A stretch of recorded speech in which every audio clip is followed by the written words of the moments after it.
الرسول يوقف على طرف الصراط، ما خلانا، ما قال خلاص الحساب بدأ أنا بوقف وكل واحد يأخذ جزاه. الرسول يقول اللهم سلم سلم، اللهم سلم سلم، اللهم أمتي، اللهم أمتي. ثم يمر الناس يشوفهم النبي اللهم سلم اللهم سلم لين يمرون. إذا طلعوا واطمأن أن الناس مشوا على الصراط راح للطرف الثاني اللي هو الطرف اللي عند باب الجنة، فتفتح أبواب الجنة ويبدأ الرسول يدخلنا واحد واحد، ياخذك يا إبراهيم ويا محمد ويا فهد ويا خالد ويا منيرة، ويمسكك حتى يهديك ويدخلك إلى قصرك. اللهم لا تحرمنا من هذا الموقف يا رب العالمين. هذا مشهد عظيم. طيب خلاص، طيب دخلنا الجنة انتهينا؟ لا، فينظر النبي فيقول إن من أمتي من أدخله الله النار. فينظر النبي فيقول إن من أمتي من أدخله الله النار. يا رسول الله حتى أهل النار، حتى الذين عصوا؟ إن من أمتي من أدخله الله النار وإني سأشفع عند ربي حتى يرحمهم. يقول النبي عليه الصلاة والسلام فأذهب تحت عرشه وأسجد وأقول يا رب إن من أمتي من أدخلته النار، اللهم إني أستشفعك فيهم. فيقول النبي فيقول الله يا محمد ارفع رأسك، ويحد لي حدا، يعني يحدد لي عدد، ويقول اذهب وأخرجهم من النار.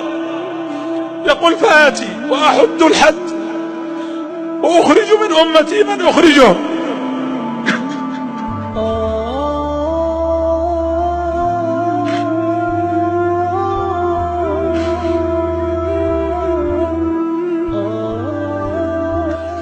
ثم يقول ادخلهم الجنة ويبقى عدد، فأشفع مرة ثانية فيحد لي حد فأخرجهم وأدخلهم الجنة.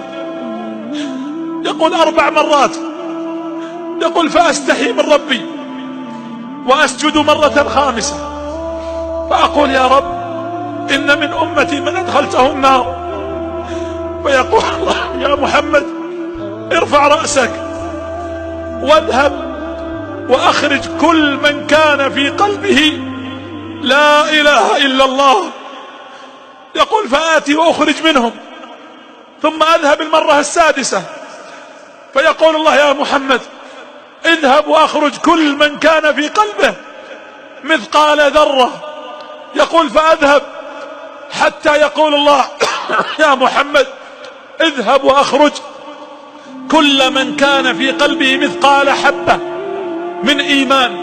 يقول فأخرج ما شاء الله من أمتي حتى يدخلون الجنة. ثم إذا أردت الدخول خلاص يا رب إنه من أمتي، فيقول الله له يا محمد إنك لا تدري ماذا أحدث بعدك. أحدث يعني غير، بدل، أبدع، يعني بدعة، ابتدع. قالوا سحقا سحقا فيؤخذ إلى النار. هذه رحمة الرسول عليه الصلاة والسلام.